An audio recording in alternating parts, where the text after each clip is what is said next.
The latest news about Denzel Washington's involvement with the Equalizer 3 opens the door for the action movie to lean on an overused storytelling device. The Equalizer franchise, loosely based on the 1980s TV series of the same name, follows Washington's Robert McCall, a former DEA operative who uses his skills for precision violence to protect the innocent and hunt down the guilty. After appearing in his first-ever sequel with The Equalizer 2, Washington is set to break his career record once again by joining the cast of the upcoming Equalizer 3. Action sequels may be a new experience for the Academy Award-winning Washington, but they've become more and more common in recent years.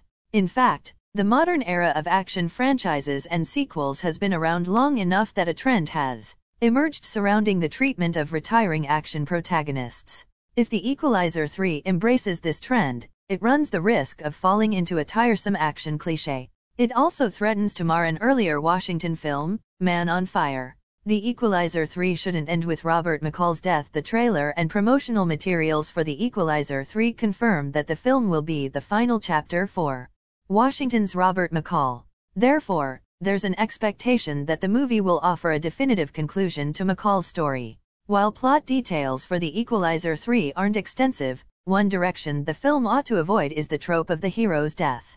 The trend of action movie protagonists ending their time in a series by dying in a blaze of glory is becoming tired and predictable. In some films, such as Logan, the death of the hero feels earned and consistent with the somber tone of the film. However, recent movies such as John Wick 4, No Time to Die, and to an extent, Avengers: Endgame, seem to engage these endings as a means of manufacturing significance from the end of an actor's contract. As this trope becomes more and more popular, it becomes more and more predictable, losing whatever resonance it once had.